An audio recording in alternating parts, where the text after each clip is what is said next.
on product for Amazon FBA, and this is exactly what happened. What's going on, guys? My name's Avery, aka Roma the Roamer. You guys have been following me for a while. You guys know that I sell books on Amazon. I've sold several million, I don't know, somewhere between 3-4 million books over the last few years. I've sold $130,000 worth of books in the last 30 days and about $20,000 in other products. And if you guys know, I've been starting a new business that all the kids are doing called online arbitrage. Now, in this video, I'm going to break down exactly what happened when I spent the $104,000, how much profit I've made, what mistakes I made from that, and going forward, what my plan is to reach $500,000 and $1 million months selling products on Amazon. Okay, so let's take a step back. How did I spend $104,000 in 4 or 5 months? The reason why I was able to spend that much, number one, credit cards. Number two, I have a lot of cash flow coming in from my book business, and I wanted to diversify and build another business that would allow me to be able to get my money back quickly and really diversify my catalog on Amazon to where not only am I just selling books, which, you know, let's be honest, used books are great, but over the next decade, over the next 20 years, who knows what's going to happen with used books. So I want to be an Amazon seller that sells everything, not just used books. And I lived with Taylor Jones last year, and I have so many friends in the community who are literally doing numbers that are fucking insane, selling products from retail websites like Target, Walmart, Kohl's, fucking you name it, whatever website, they're able to find these products, ship them to Amazon FBA, and make big profit. So I figured, you know what, this is going to be a good opportunity for me to get started. And unlike wholesale, where you have to order thousands and thousands of dollars on your first orders, with online arbitrage, you can buy 1 unit, 2 units, 10 units, and really test the product out first. That's why I did online arbitrage. That's why I started with online arbitrage. So my first month, I had a goal of spending $100,000. If you guys watch my YouTube videos, I was like, I'm going to spend $100,000 my first month. Well, that was really fucking stupid. I should not have tried to spend $100,000 my first month. And good thing I didn't. I couldn't find enough product my first month to spend $100,000. And I cast my net really wide. Like I got hundreds of products for like $20,000 what I spent across hundreds of products, which is a lot of products. And I consistently spent $20,000 each month. I think last month I actually spent $36,000. And the total profit I've made on about 35, okay, so I spent $140,000, right? Only $35,000 worth of inventory has sold so far. And on that $35,000 of inventory sold, after all expenses, when I say all expenses, I mean prep cost, Amazon fees, all that, I am left with like $3,500. So it's about a 10, 11, I think right now today it's 11% ROI, and that's after returns too. So returns are factored in. So $35,000 spend, $3,500 profit. I'm actually not too upset with that because I just went head first in this, and the fact that I didn't lose a lot of money is pretty encouraging. You know, I could have lost money years ago. I spent a lot of money on textbooks that didn't do too well. I maxed out a credit card, and yeah, I ended up having to, you know, screw my credit up, and it was not good.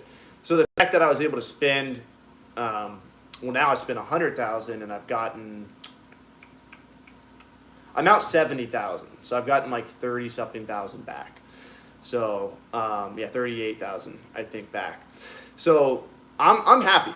I'm happy with that, you know. And the biggest mistakes I've made from online arbitrage, if you guys, you know, are doing online arbitrage, I would definitely take notes during this portion. Learn from my mistakes. I wish I could go back and talk to myself. Don't use a prep center that you don't know is good. Now, you're not going to know if a prep center is good or not until you use it, but don't use a prep center. Like, don't send all your inventory to a prep center if you're not 100% positive that it's going to work out. You know, if you have a friend that really vouches for a prep center, still tread lightly. That's the biggest mistake I made. I have about $120,000 worth of inventory, if not more, on the way to Amazon now. And a lot of that inventory was purchased like 2-3 months ago, which is ridiculous. And that's really lengthening my learning curve, because now the moment I sent the inventory out and the moment that it gets checked in on Amazon and the moment that it sells is really being, lengthened out. Ideally, you buy the product from the retail store. Let's say you buy it from Walmart.com. You can get the product in 2-3 days sometimes. Sometimes it takes a week, but a lot of times, like Walmart is trying to compete with Amazon. So they're going to keep their shipping times fast. So you can get the product in 2-3 days. If you can prep it and get it out to Amazon, it can be active on Amazon within a week or two of you buying it. It might take 3 weeks, might take 4 weeks, but it can get active fast if you prep your items fast. So now I have a good prep center, which I will not share with anybody, so don't ask me. I might share it later, but not now, because I got a good thing going. And now I can order inventory. I can have it delivered within a week. I can have it prepped, sent out within a week. And hopefully, once you send it to Amazon, it's in Amazon's hands. But, Amazon checks it in 1 week to 3 weeks. So mistake number one that I made, like the biggest mistake I made, was slow prep time by using shitty prep centers. So do not use shitty prep centers. I do not recommend Tiger Lily Prep or Ameriware. Don't use those prep centers. Not good. Okay, so that's one of the biggest mistakes I made. Number two, I definitely, and this is part of my plan, I'm about to share my plan with you guys on how I'm going to get to 500,000 to $1 million plus each month. Now, I'm not going to do that by the end of the year, but I'm going to try. I always try. But realistically, next year, 500K months are super doable. But the only way I'm going to get there is by not making this mistake that I made earlier, which was buying slow moving items. For example, I spent $6,000 on a wholesale order of this item that sells for like $300, $400, right? Not high return, but high sales price item. So I spent $6,000. It's been almost 2 months and I've only sold a handful of units. So that item was a bad choice because now my $6,000 is in limbo until I sell through all the units. So my message to you guys, and the mistake that I don't want you to make, is focus on fast moving stuff. If you can prove that items move fast, either by a quick sales rank, do your research, guys. In this video, I can't go over everything, but on the Keepa, make sure if you're looking at variations, let's say you're looking at a t-shirt and there's 5 different colors, make sure that the color you're buying sells often. A good way to do this is look at how many reviews does that t-shirt have in comparison to the other variations. That's something you can do. Look at the offers tab. You can look at the offers tab on Keepa, which shows you the in-stock rate of people.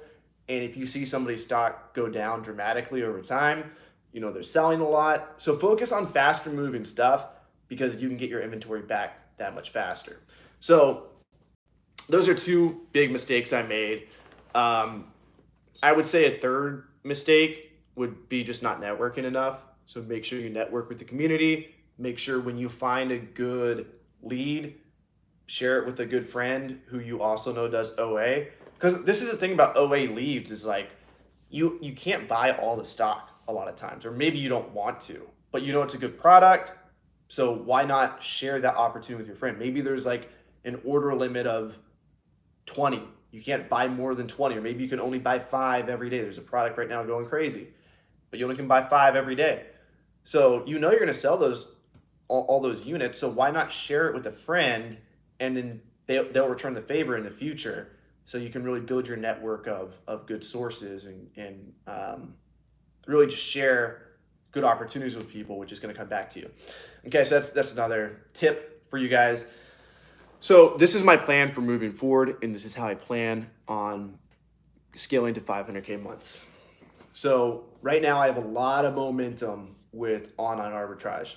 I'm probably going to I definitely do 200,000 plus. Worst case, I do 180,000 at the end of August, rolling 30. A lot of those sales are going to be just from textbook season, just from my book business. We might do 180,000 just with my book business, but like I said, I have like 120,000 inventory en route to Amazon. So out of all that inventory being sent to Amazon, on top of my book inventory selling, there's going to be a lot of money coming in. So my plan to scale to 500,000 a month is wholesale OA. I have all this momentum with OA, so I'm going to keep doing what I'm doing. I have a list of every single product that I've ever sold for a profit. I have a list to all the links to the stores that I bought them from. Most of the products are out of stock right now. So every single day, my team is checking stock on all these different stores. Once those fast selling items, those profitable items that I've already sold for a profit, I've already proven that I can sell these items for a profit. Once those items get back in stock, I'm going balls deep on all those products. 20 products, boom. Gonna buy all of them. I have like about 30 profitable ASINs right now, I think, that I've proven that I've bought the product at a certain price and it's sold for a certain price. So that's like number one, is just maintaining this and growing this and scaling OA as big as I can get it. But number two is wholesale. So the way I'm doing wholesale specifically is I'm going to be store stocking people the same way I'm doing OA. So with OA, I have these stores that I stock. I know that they're selling profitable items. I know that one store has I just know that this store is sourcing items from the same retail stores that I am. So I know I can go to that store and I can look at what new products they have in their catalog, and then therefore I can add it to my catalog too. And then we can circle back to that technique I was saying earlier, where my team checks all these stores every single day. And also being in touch with the community really helps. You know, people in the group chats that I'm in, they'll text, hey, this item's on sale again. But I don't want to be too reliant on the community. I do want to have like a system in and of itself that I don't want to be reliant on somebody telling me there's a giant sale. Or I don't want to be reliant on somebody else telling me that this item's in stock. That's why every single day, my team checks. So anyone doing OA, I highly recommend check stock every single day. Like if you're going to replenish an item and it's out of stock, have a VA check every single day. That way you're the first person that ever finds out they're back in stock. And like the other day, we bought 140 units of an item that got back in stock. Why did we know it was in stock before everyone else? Because my team checks every single day. Okay? So building this portfolio of products, having this portfolio of products that I know I have sold for a profit in the past, and buying from them time and time again, and coming up to Q4, September, October, these are big months to gear up for Q4. So if I know that I sold this item, like let's say I bought 10 of an item, and I know I sold out 10 units in like 1 day or 2 days. Well, that item sells 5 to 10 units a day. We can buy upwards of like 300 of those units, and then Q4 is right around the corner. So as long as all the boxes are checked, as long as there's not a dramatic increase in the number of sellers, as long as the sales rank is still healthy, as long as it's a brand that I've sold before, as long as I've sold through at a profitable price, as long as the price isn't tanking, as long as all these boxes check, we literally have all these boxes to check in a spreadsheet, then I have all the confidence in the world to buy more. And especially before Q4, I'm going to buy more than I previously bought in the past. Okay? So number one is basically like maintaining my online arbitrage business / building my portfolio / building this system of checking out of stock. And there's out of stock items, and there's also items that you can only buy when they're on sale. So it's important to check to make sure they're on sale, or to see if the sale comes back, because sales come back sporadically. So if a sale comes back, we want to make sure to take advantage of that sale when it happens. So that's like all the OA stuff going on. I'm going to keep that part of my business going on. But in addition, I've realized, and I've talked about wholesale on this channel for the last 2 years, and I will admit, I failed you guys because I talked a lot about wholesale and I never fucking did it. Well, I finally ordered my first brand direct wholesale yesterday, and I've done like 2 or 3 indirect wholesale deals, which I don't really count as wholesale because I'm buying them through my friends and business partners, which that doesn't count. because they're coming to me with deals and I'm just sending them the money. I didn't actually land the accounts. Those don't count. What I am doing now is we go brand direct first. And it's my goal to email, well, I'd just say, I'm tired of saying it's my goal to do this, my goal to do that. Who gives a fuck what your goals are? What have you done? So I'll tell you what I've done. We've emailed about 150, probably 200 brands at this point, and we're getting replies from them. And our goal is to set up brand direct accounts. And here's the formula, guys. It's literally this simple. You find people on Amazon who you know are successful at wholesale. Okay? Ideally, you know if they're brand direct or not. Now, you might not. You can either find that information. You can find that information a lot of different ways, but we're not going to get into that. So you find people who you know are successful on wholesale and online arbitrage, but specifically wholesale for this scenario. And you just look at their store, you look at all the brands they're selling, you look at all the products they're selling, and you just take that and you put it into your spreadsheet. So you put those into your spreadsheet to contact those brands, and that's what we're doing. Like, we've reached out to hundreds of brands, and we landed a brand direct deal. We ordered units that sell like thousands of units a month. I'm going after fast moving stuff.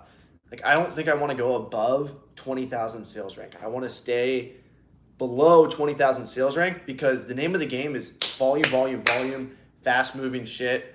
Like, it doesn't make sense to me to start out slow and focus on slow moving stuff, high ROI, because I don't want to spend $10,000 to have it come back in 3 months as 14,000. I don't give a shit if it's 40% ROI. I want to be able to spend $10,000 and have it come back as $11,000 in 30 days. And I can do that by either merchant fulfilling. I can do it in less than 30 days with merchant fulfilling, selling through merchant fulfilled. I can do it with fast prep times. I can do it with fast selling products. And so then I just have this snowball of money coming back in over and over again. And I can go to wholesalers and I can say to them, hey, look, I want to place a $20,000 order, or I want to place a $30,000 order. And this is a trick, guys. You go brand direct, you message the brand, they reply, hey, we're not working with Amazon sellers at this moment. Guys, get them on the phone, message them back and say, what would I need to spend? Like, this is what I'm doing. And this is like, guys, I'm at the very beginning stages of this, but I'm pretty confident this is like the move. Like, this is what you should do, is tell them that you will spend a lot of money. What do the sales reps care about? What do the brands care about? What do these businesses care about? They care about making money. So if you can bring that to the forefront of the conversation, hey, we're not working with Amazon sellers now. And I heard Eric I almost said all out Amazon, I almost said Watch Me Amazon, all these fucking Amazon names. Eric at Amazon Lit, he was saying you get the brand on the phone and you talk to them and you ask them, what was I about to say? I was talking about, give me 1 second. Let me take a sip of coffee. Oh yeah, this was golden. This is what you say to the brand. You get them on the phone and you ask them, well, you're working with other Amazon sellers right now. What would make you want to work with me? You don't frame it that way. There's a terrible fucking way to frame it. But basically, like, if a brand is working with other Amazon sellers, you could probably do the brand a better service than the other Amazon sellers. Like, ask them, how's it going? How's it going working with those other Amazon sellers? And so what I'm starting to realize is, number one, this is a volume game. It's all about reaching out to as many brands as possible. You should start with the brand, because why not? Why would you not go brand direct first? You get the cheapest rates.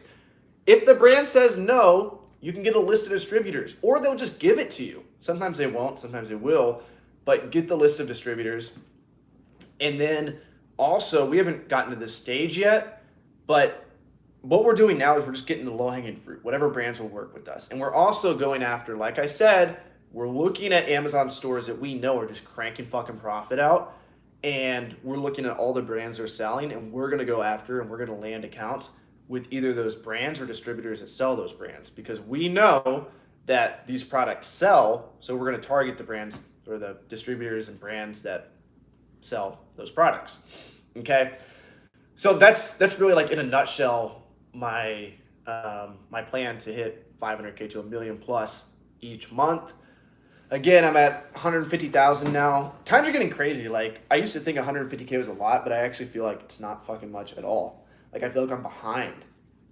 And this is where comparison bias comes in. You look at other people, you know, hosting these Miami events, I realize how many savages are out there. Like Scott Needham doing 70 million a year.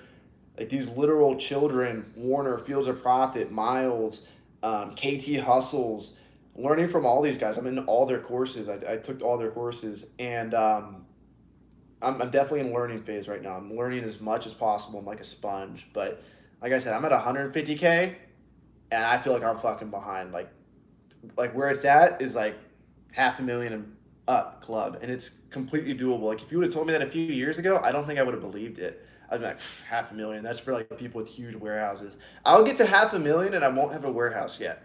Once I'm prepping consistently 20, 30,000 units plus a month, like on big months now, we'll prep like 15,000 units, which would justify a warehouse. But I'm getting items prepped, like some items I'm getting prepped, like smaller items for like 25 cents.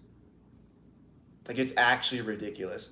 Like if a person runs a warehouse with payroll, with you obviously got to pay per square foot. You got to pay for fucking, I don't know, what else do you have to pay for in a warehouse? Like electricity, heating, air conditioning, all that shit.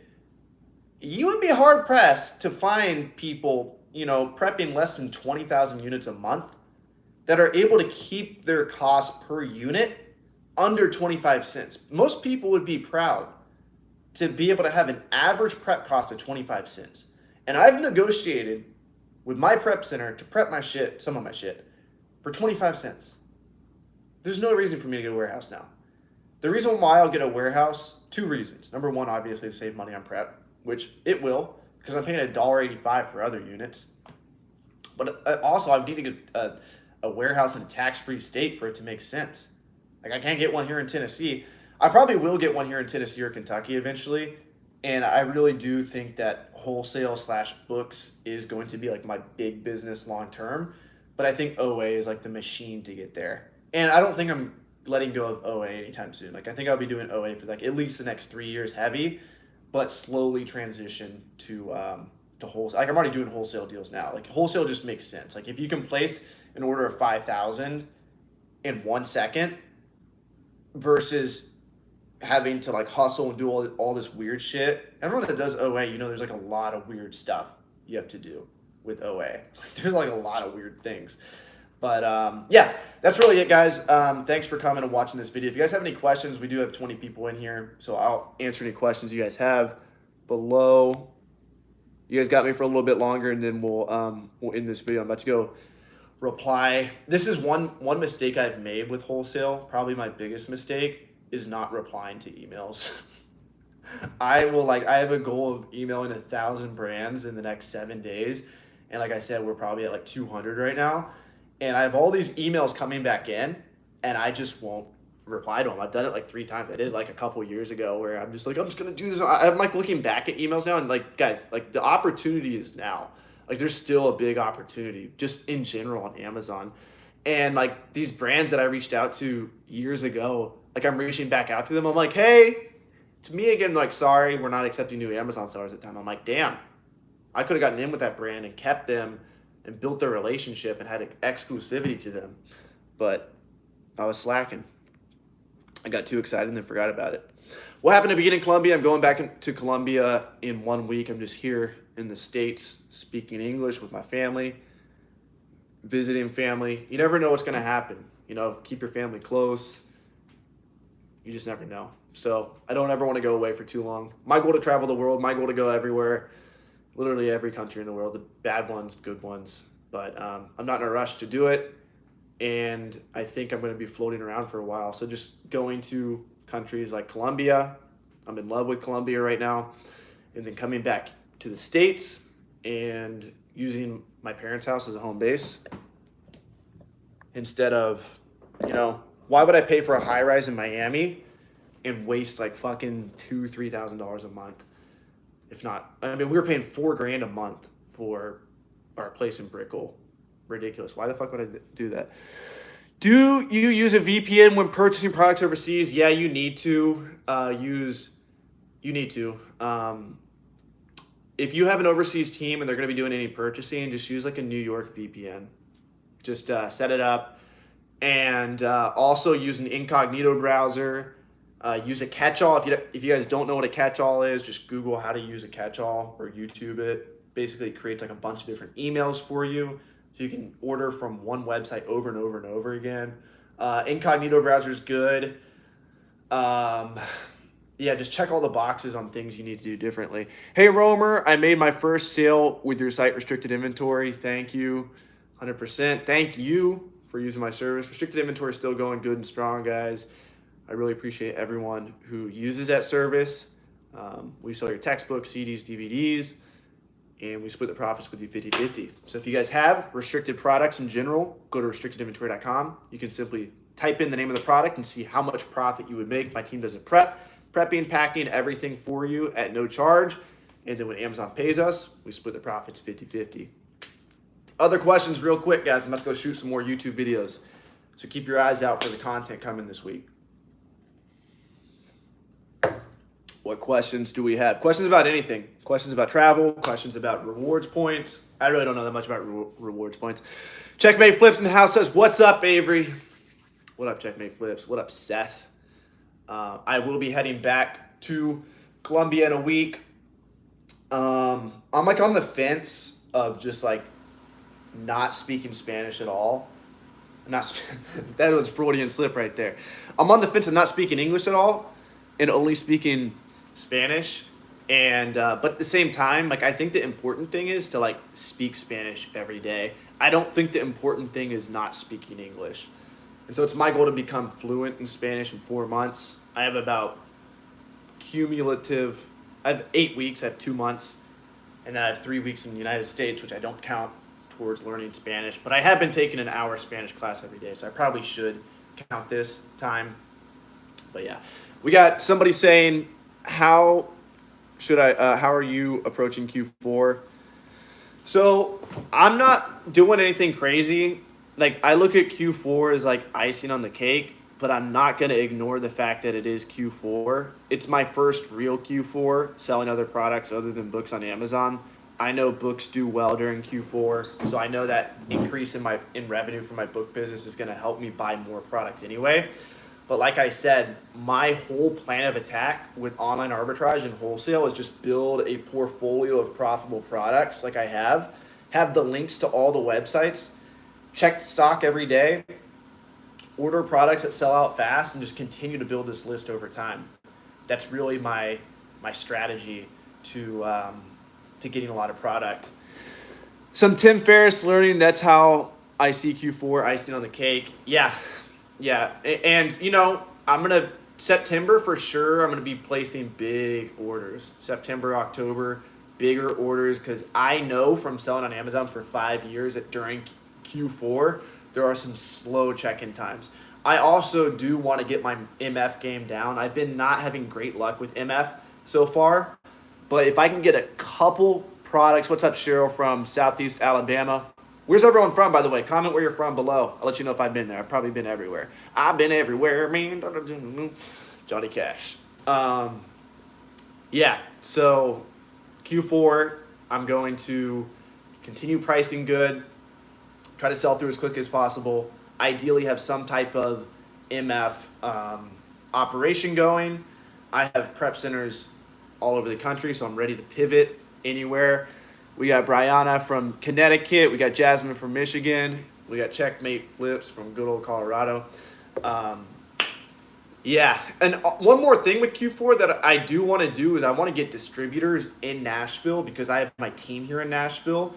And if we can re-up on inventory and I can have my team go and pick up the inventory directly from the distributor, like that is going to be game changer because then we can have a 1 day order time so we can get the product delivered in 1 day because my team can go pick it up. If we're MFing the product, we can get it live immediately on Amazon. So I have a lot to learn. I think negotiating rates are going to be a big part of not just Q4, but wholesale in general, negotiating lower rates is going to be huge. We got somebody asking how the girls are in Colombia. I love the girls in Colombia. I love the culture down there. They're just so much more, they're different for sure. They don't understand, like, maybe it's my Spanish probably so bad, but like sarcasm and stuff. Like, I just say things and they'll take me seriously. Like, with this one girl, I said, "You're my wife now," or something like that. And it's like our second or third date, and she was like, "Seriously?" And she like meant it. I'm like, that could have just been the girl, or it could have just been my Spanish being so bad. Tú estás mi esposa. No, American girls are good too, though. You know what? I was thinking this last night, actually. And any more Amazon questions, you guys can drop below, and I'll get to them. But I was thinking last night, there was this girl, and I instantly knew that she was American. And anybody can be American. It doesn't matter what your skin color is. Like, if you're born in America, even if you weren't born in America, but you grew up with American culture, you're fucking American. That's the way I look at it. And so, like, the number one way I can tell if you're American is if you get offended on where I ask where you're from. I'm fascinated by different cultures. Like, I love Mexico. I fucking live in Colombia. I love salsa dancing. My white ass loves getting out of the dance floor. I lived in Miami, so I basically lived in Cuba for a year. And, like, anytime somebody's like this girl, like, I was like, "You're Mexican?" And she, like, made a huge deal that I assumed she was Mexican. I'm like, look, we're in Nashville, Tennessee. Most of the Latinos here are Mexican. United States is pretty close to Mexico.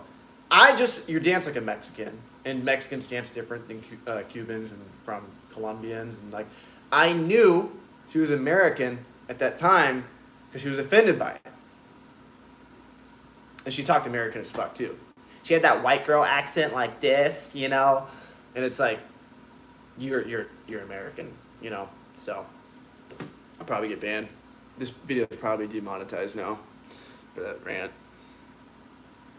Somebody's gonna clip that and I'll be called a racist. All right, guys, much love. Thanks for tuning in. I will catch you guys in the next video. Make sure to hit that like, subscribe button, turn on those notifications. You can always turn them off if you don't like seeing my face. Peace out, fam.